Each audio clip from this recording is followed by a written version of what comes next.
এই যে এখন পর্যন্ত আমরা যে পরিসংখ্যান পাচ্ছি যে ৯৬ জন মারা গেছেন, তার ভিতরে অন্তত ৩৩ জন আওয়ামী লীগের নেতাকর্মী, ১৪ জন পুলিশ এবং একটা থানার ভিতরে ঢুকে সিরাজগঞ্জে ১৩ জন পুলিশকে কুপিয়ে এবং পিটিয়ে হত্যা করেছে। ১২ জন শিক্ষার্থী, এত মৃত্যু একদিনে হলো এবং এর আগেরও প্রায় ২ শতাধিক মৃত্যু। এই মানুষের এই বিভৎসতা এবং এটি থামানোর আসলে রাস্তা কি? কে থামাবে? কে বললে এই মৃত্যু বন্ধ হবে? এটি থামানোটা অনেক বেশি কঠিন, কারণ এখন থামানোর জন্য তো আলোচনার ডাক দেওয়া হয়েছিল, কিন্তু আলোচনার ডাকে তারা ছাত্ররা সাড়া দেওয়ার তাদের সুযোগ নেই। তারা বলছে যে তারা এক দফায় চলে গেছে। এখন ছাত্ররাই পারে আবার দেশকে একটা জায়গায় নিয়ে আসতে, কারণ যেভাবে মারা যাচ্ছে, বাচ্চারা মারা যাচ্ছে, সাধারণ মানুষ মারা যাচ্ছে, শিশুরা মারা যাচ্ছে, পুলিশ বাহিনীর সদস্য হোক, শিশু হোক, ছাত্র হোক, সবই তো আমার দেশের জনগণ, আমার দেশের মানুষ, আমারই আত্মীয় স্বজন, আমাদেরই, আমরাই। এই দেশে তো বাইরের কোনো মানুষ নাই। ফলে এখানে কোনোভাবেই একটি মৃত্যুও কাম্য না, যেটি কথা বলে, যেটি নিয়ে বসে আলাপ করে সমাধান করা যায়। হ্যাঁ, এখন হতে পারে যে কেন এই পর্যায়ে আসতে এত লাশ পড়লো, এটাই তো হচ্ছে এক দফাতে আসা, ৯ দফা থেকে এক দফায় আসার মূল যুক্তিটাই হচ্ছে যে আলোচনা করা যায় না, এই লাশের উপর দিয়ে তারা আলোচনা করতে যেতে পারে না।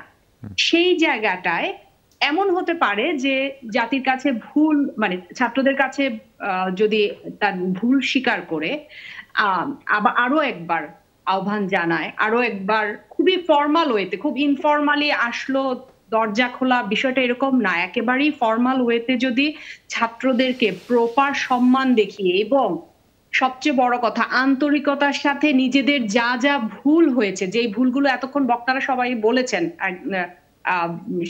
আমরা জানি, তারা আরো ভালো জানেন যারা ভুল করে। আমি যখন একটা ভুল করি আমি কিন্তু জানি আমি কি ভুল করছি, অন্যরা আমাকে বলছে ঠিক আছে, কিন্তু আমি যে জানি না, একদম অন্ধকারে আছি তা কিন্তু না।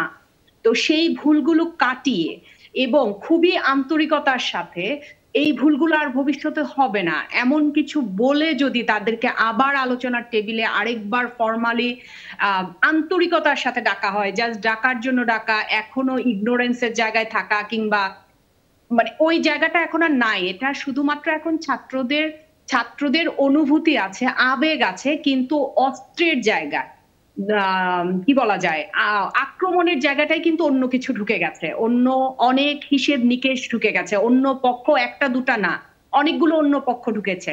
আপনি যখন এত বছর ধরে ক্ষমতায় থাকতে, একটা দল থাকছে, শুধুমাত্র অন্য দল না, নিজের দলেরই অনেক শত্রু তৈরি হয়েছে, যারা হয়তো অনেকভাবে তারা পদ পদবি পায়নি কিংবা নানানভাবে সুযোগ সুবিধা পায়নি, বঞ্চিত হয়েছে, এরকম অনেক কিছু আছে, তারাও যুক্ত হয়েছে। এমনকি অন্যান্য যে যারা রক্ষা করার কথা, যারা হয়তো বা অনেক বেশি সুফল পেয়েছে, তারা অনেকে পিছিয়ে পড়েছে, লুকিয়ে গেছে, সরে যাচ্ছে স্টেজ থেকে। সেই বাস্তবতাগুলো কিন্তু সবগুলো বাস্তবতা লক্ষ্য করে, হিসেব করে এখন চিন্তা করতে হবে যে আসলে বাচ্চারা আমাদের কোন কোন ভুলগুলোকে ধরিয়ে দিতে চাচ্ছে, এবং সেই ভুলগুলোকে আন্তরিকতার সাথে বিবেচনা করে বা ছেলেমেয়েদের কাছে, কারণ এখনো তাদের কাঁধে বন্দুক রেখে রাজনৈতিক খেলা চলছে, কিন্তু বন্দুকের কাঁধটা কিন্তু এখনো ওদের আছে।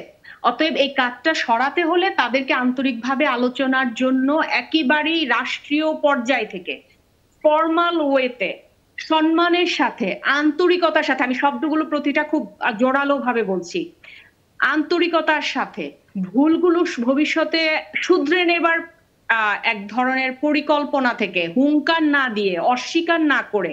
এখনো আমরা শুনি যে কেউ বলেন যে কোনো শিশু কিশোরকে ধরা হয় নাই, ধরা হয়েছে, এরকম যা বলা হচ্ছে, হ্যাঁ, সকল কিছুকে সামনে রেখে তাদের সামনে উপস্থাপন করে যে হ্যাঁ, আমরাও শিক্ষকরাও কিন্তু অনেক সময় অনেক কিছু আমরা ক্লাসে ছাত্রদের কথা শুনি, ছাত্রদের থেকে শিখি, এখানে কোনো বিষয় নাই। আর এই জেনারেশন তো বলছেই যে আমরা শিখাবো আপনাদেরকে, তো তারা যেহেতু শেখাবে ভালো কথা, এটা তো ওয়েলকাম করা উচিত। এটাতে কোনোভাবেই আমাদের নিজেদেরকে একেবারে ভাবার কোনো কারণ নাই যে আমরা বয়সে বড় দেখে আমরা শিখতে পারবো না।